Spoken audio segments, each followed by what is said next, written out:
My father died when he was 33. Really? Yeah, so I was like, as long as I make it to 33, like then I don't care. You won, yeah. Yeah. Do you feel like that like eliminated fear for you in some aspects? Like motocross, for instance. Yeah, but it's not eliminated, but it made me push through the fear. For me, it was something I found in my job because I see so much unhappiness in people who get to whatever age, really, it doesn't matter, but they've lost something, like something in regards to their health usually. They can't walk anymore and they realize that they never pursued the things that they ever wanted. Oh, if I had only just done that one thing, or if I'd only taken the chances that I wanted to. And it's just like, there's just so much regret. I've been scared, but I have to do it because it's like I don't have endless of time. My thought was that I only lived to 33, so I had to make it happen. There's like no excuses. I mostly neglect it in my life and put it towards my training. So, going into training thinking like, I have this day, I have this to do, there's nothing else to do, What I do today is everything that I can do today, and I'm not gonna hold anything back, because who knows if tomorrow will happen, who knows if 5 years will happen. With bodybuilding, you got a short time frame. And I see people like you, when you have passion and purpose, how quickly it gets to get the information and knowing what to do and how to do stuff to keep the journey going. I think passion and purpose is should be everything. Yeah, it should be everything. Wake up every single day going, yeah. And then you can live life with no regrets. Exactly. Yeah. Exactly. That should be the end goal always, not essentially.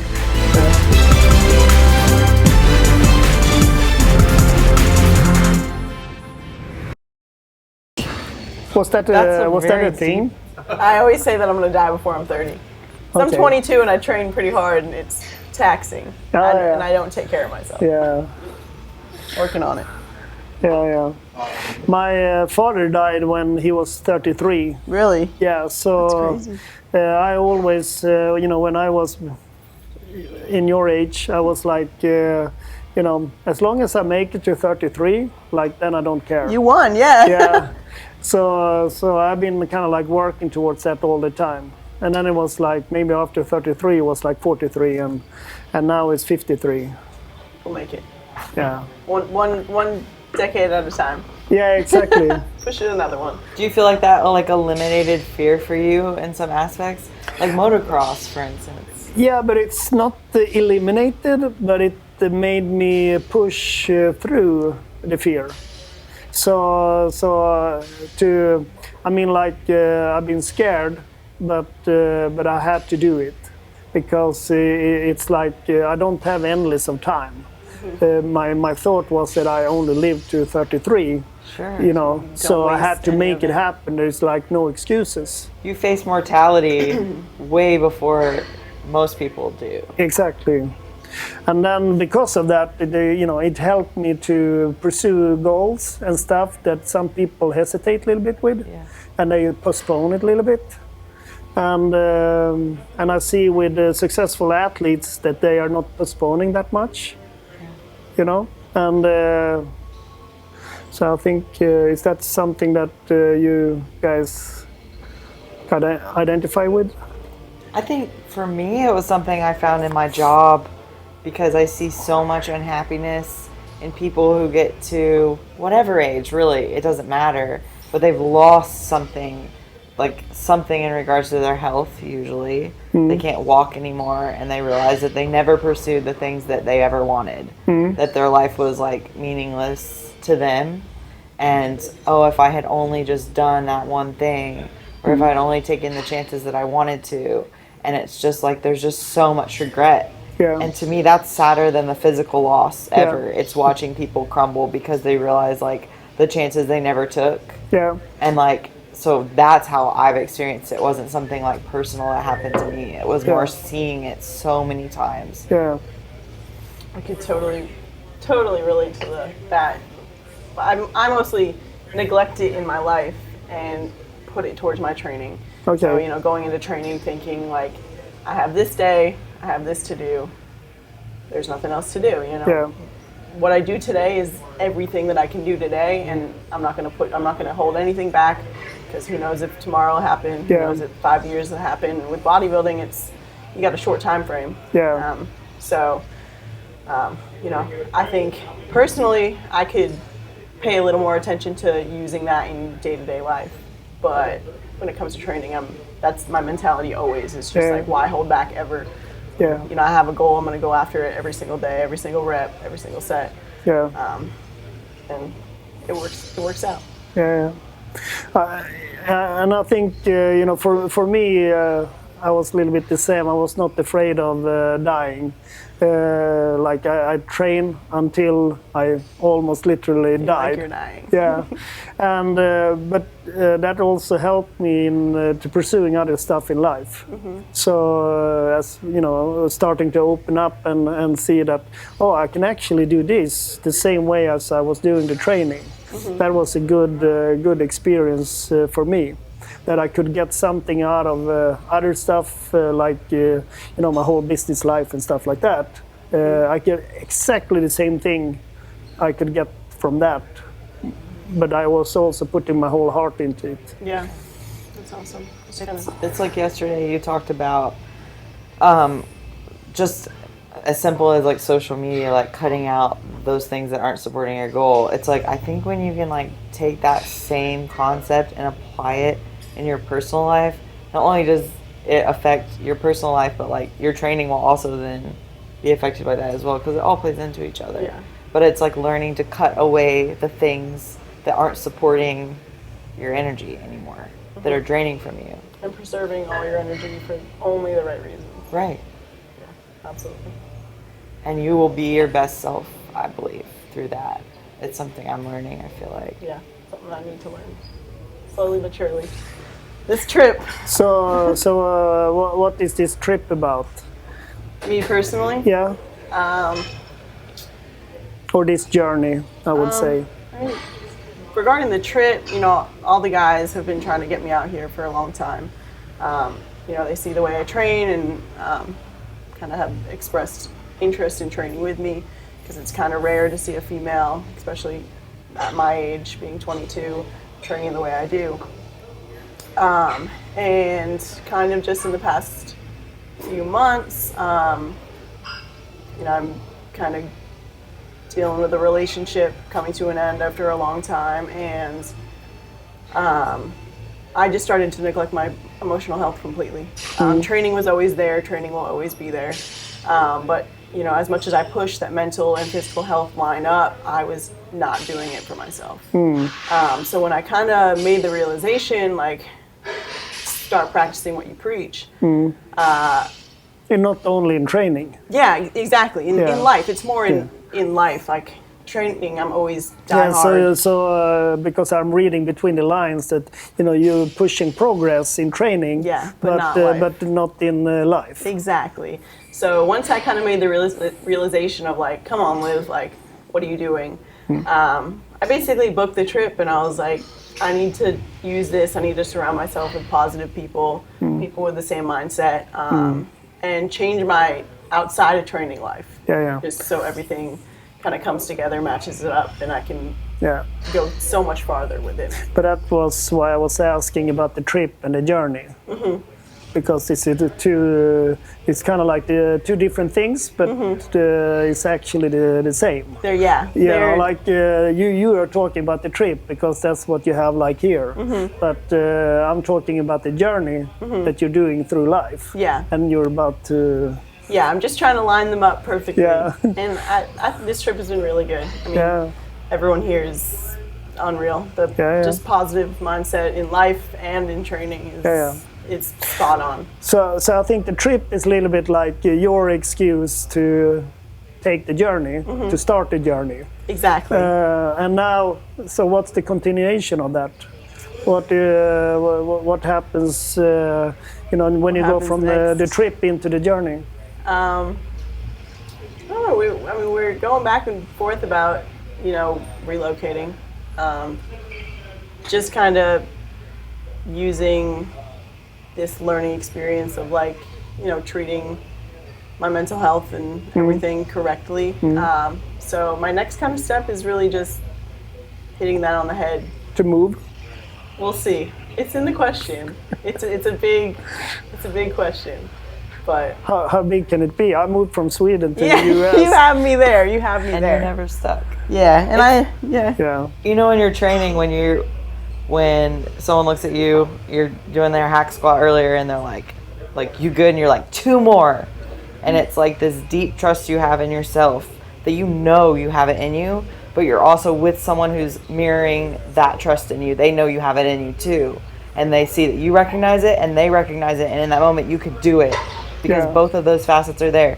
Yeah. That same thing is something that I feel like once that clicks personally, Yeah. and That's you what I'm looking develop for. that trust in yourself that's so deep, and you're surrounded by people who recognize that as well, because you really are surrounded by the people who see that. I'm actually asking for 2 more.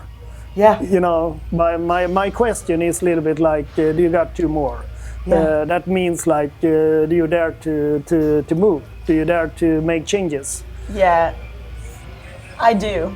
I think, you know, it's been a long conversation. It's been a long.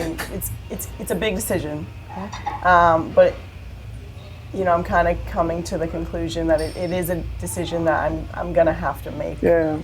For myself, you know. Just, Yeah. You know, I'll grow and change so much more being surrounded by such better, motivating, like-minded people. Yeah. But I think, I mean, to be a little bit kind of like more clear, I think it's a little bit more important. It's mostly important to move, you know, to move, to keep on moving, and not get stuck. Like, so if we're stuck, we're not moving. But if we just take ourselves and just move it, it doesn't really need to be that big. Yeah. As long as we're moving. So I think now you're thinking a little bit like how I was thinking, like, oh, I'm going to move over the Atlantic, you know, from Sweden to the US. That's a huge thing, you know. Yeah. But in the beginning, I didn't do that. I just made small moves, but I was always afraid to get stuck. You know, as soon as I got to a new place, you know, I kind of like lived there. And then I was afraid to, I don't want to get stuck. I need to grow and take it to the next level. Yeah. And I think that's important because we can't be stagnant. Absolutely. Yeah. And I do find that I do feel stuck, and I don't have to be stuck, but I have this like mental barrier that's stuck. Yeah. But I think this trip has been good. I think it's mind-opening, eye-opening. Yeah, but and that's what I hope from having you guys here and seeing what we're doing, and also it's interesting for me. It gives me a lot of energy to see people who moves, you know, who's always continuously moving and taking their life and their training to the next level. Absolutely. A little bit like feels like you're doing a lot of that right now also. Yeah. Well, because we moved in March and it wasn't as dramatic. Maybe that's like a hard word. I don't mean it negatively, but I had Travis with me, so I had that like comfort, you know, and like enough stability. He was coming for a job, so we had that. I assumed I would get a job pretty quickly, just being a nurse. So like I had enough padding, but I didn't know anyone here. Everything shut down like a week after we moved, and so we were just kind of stuck here, and I couldn't find a job for 2 months, and so it was all like very scary and just like all about the unknown. And I'm a over planner, so it's like everything I don't like, but I found that it was not as uncomfortable as I thought it would be. And then as soon as this gym opened up, we were here like the first day, it's like everything shifted, and like it all started from that first decision to just like follow my gut. I left a job I actually really liked. I left my entire family there. It was like very comfortable, but it felt stuck. Comfort, I don't know, it can start to transition into that. You can settle into comfort so much that you stop pushing yourself. Even if comfort is a bad thing, like it's just what you're familiar with, like a situation you're familiar with. And I think that once you start like finding, like trusting yourself with that gut feeling, like, man, it's a snowball effect. And other people feed off of it. And it's just, and this is the kind of environment that perpetuates that. I mean, because everyone here is like, in a way, they're risk takers, I think. And they're pursuing things that other people may not understand, but it works. And they're at peace about it. And that's inspiring to be around. Yeah, I've definitely seen that. Yeah, I think we have a lot of people around us. They are fueled by passion and purpose. So of course they could from the outside be perceived as risk takers, but I think and of course we have fears for doing stuff. But I think when you're surrounded with people who have a passion and purpose, and they are always moving a little bit, and it doesn't need to be a lot, but it's continuously moving, and I think then we can make progress in training goals and life goals at large, because I think being stuck is not good for anyone. Or any aspect of your life. Yeah. So, and especially like you say, you see that when people are sick and they lose something, or they can relate to say like, why didn't I do that? Why didn't I? What was my excuse? Right. Was not really a good excuse. And I think that is the problem. Is in every situation I can recall, it's been like there really was never an excuse at all. Yeah. I mean, because you see people overcome situations with every kind of limitation. Yeah. But once you realize, like, you're not being washed around by life.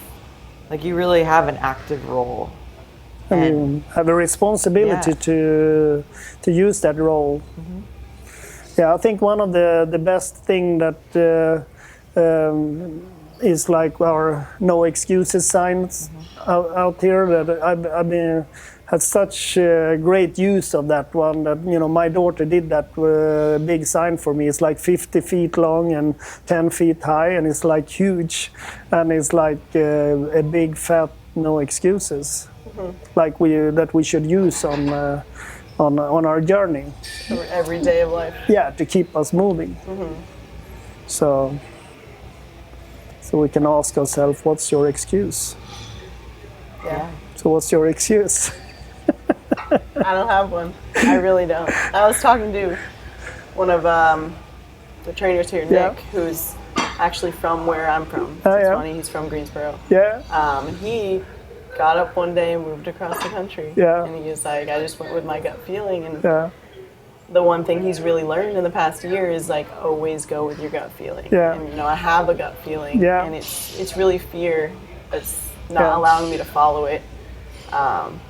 So it's really just like a mental kind of learning thing of stop making excuses and, do something essentially for yourself, for your future. So that's kind of where I'm at.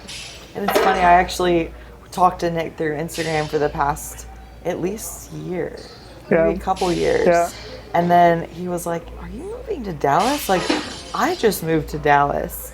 And then we just like kept in contact, and finally he told me, he's like, I think I'm gonna go train at Destination. I go, I have a feeling that you're supposed to. Yeah. And this was before I was very involved here, but I was lifting here, and I just knew, based on what I knew about him, just through talking to him, that like, I just felt like he would fit here. And he was like, I'm gonna do it. And then it's like, I met him as a trainer here, having talked to him. And then we did a podcast recently and talked about that, the synchronicities that we've both started recognizing in our lives, and like learning to trust our gut. And we were just like fueled by each other's conversation because we've learned those same lessons. And then he has this connection to you, and like I just felt like it all played well because we're all kind of like on a similar journey in terms of recognizing that in a very similar time frame. Yeah. And it's weird. I think you really do have to give value to those coincidences. Yeah. Yeah.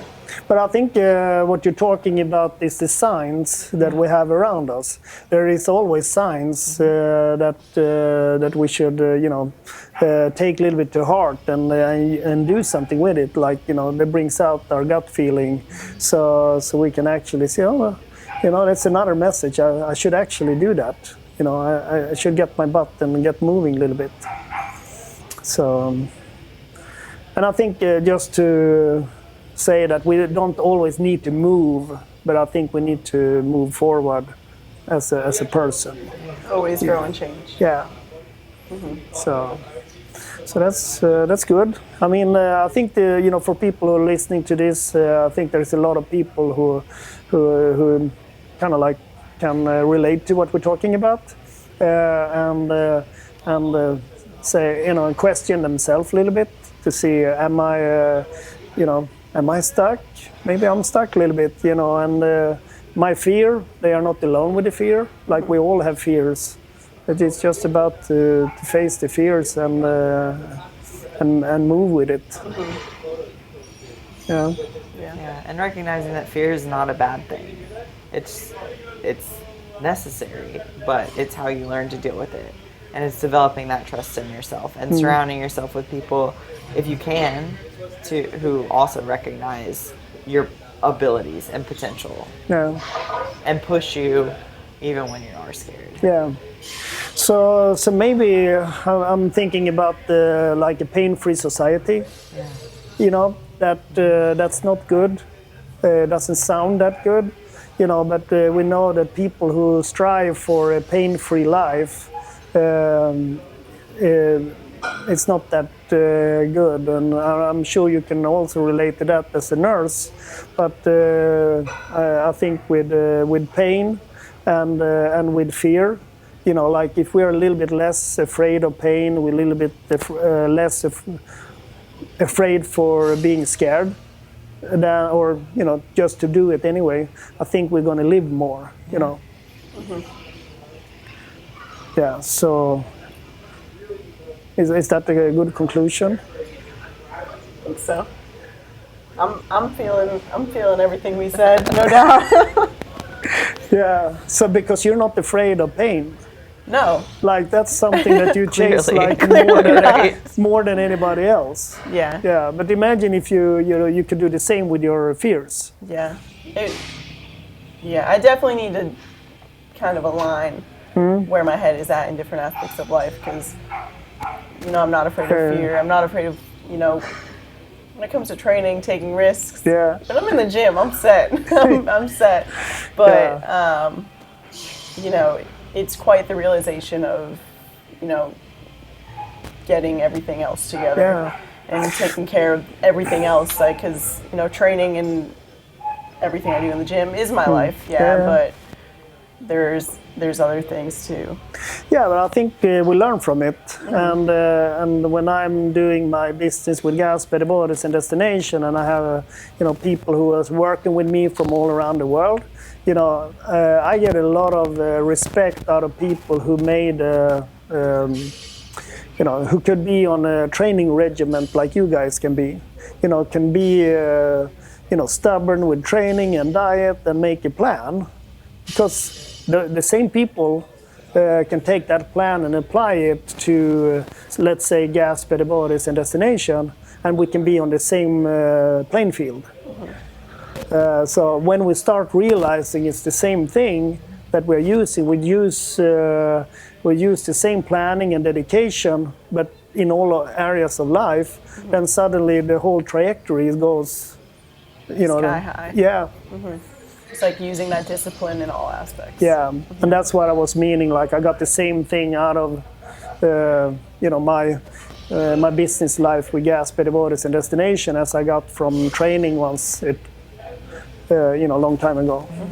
Just continuously pushing yourself in every single aspect. Yeah, no matter what, with no excuses, relentless and no compromises. It's a good question. Like. But I think the measurement comes from the regret. So if you don't have more time left and you feel regret, then it means that you haven't really, applied the things you wanted to do. Yeah. But if you are prepared to die without any regrets, then I think you're like, okay, I really used all my to the level that I wanted to do. And it doesn't need to measure with someone else, because we can all have different goals in life. And we can have our 9-to-5 life, and we feel confident, content with certain levels of progress and journey. Does that make sense? Yeah, it's like it doesn't matter what the goal is, as long as you feel like you've poured your entire being into it and have nothing left to give, and then, like you say, have no regrets at the end of the day. Yeah. Regardless of whether your goal is like, I just want to raise my kid well, where they can go to college, and that is like everything you ever wanted, and that's fine. That's an amazing goal. Yeah. Or if your goal is to be the strongest man in the world, like, it doesn't matter, because it's like how much trust you have in yourself and commitment you have to that goal, that you're willing to do whatever, and that at the end of the day you can be satisfied. Yeah.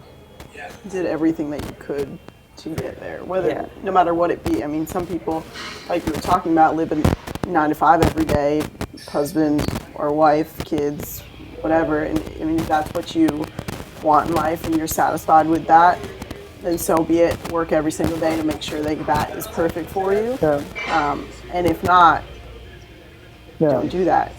Like set yourself higher, go after higher. That might be your life, but you don't have to just sit at home, be a 9-to-5, live your life, go do the things you still want to do. Experience things with your family, with your kids. Just always just kind of push for something more, not just settling and being comfortable, getting comfortable with being uncomfortable. For me, it was like, I felt like I lived the first at least half of my life by shoulds that were externally set for me. Like, well, you should go to college, and you should do this, and you should expect this, and you should look for this in a spouse. I was just like trying to fit this like specific mold that was like dictated as being like the way to be, and I was eternally unhappy.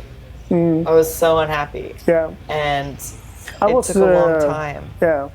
I was too rebellious to do that part, and I only had a single mother who took care of me, and she was like 17 when she got me. So I was always been free. So and I couldn't the school and all that couldn't persuade me to do all my that. Shoulds. So exactly. And actually today I talked to my daughter's friend's father, and we talked exactly a little bit about this, that how should we do? And I said, we shouldn't do any should. We should talk about passion and purpose. Don't force the kids to go to college when they don't even know what they want to maybe do, or like that is a must. And I said to him, how do we, shouldn't we, but pursue passion and purpose, and help each other to chase passion and purpose, and let that fuel us instead.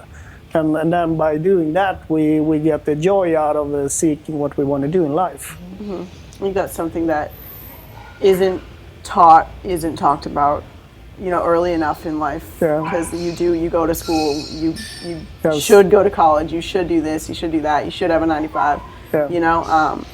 And if I was taught at a young age to go after things that I'm passionate about, and rather than things I should be doing, you can go so much farther. I'm still young. I guess I'm kind of learning to go after my passions now, but and I can tell you, I've seen a lot of people in and around me, and myself also, that I'm kind of like an uneducated person, but I can run my business in a way that from the external side could look a little bit half impressive at least, and I do that because of passion and purpose. And I see people like you, when you have passion and purpose, how quickly it gets to get the information and knowing what to do and how to do stuff to keep the journey going. Mm-hmm. So I think passion and purpose is should be everything. Yeah, it should wake be up everything. every single day going, And then you can live life with no regrets. Exactly. Yeah. Exactly. That should be the end goal always, not essentially. Yeah.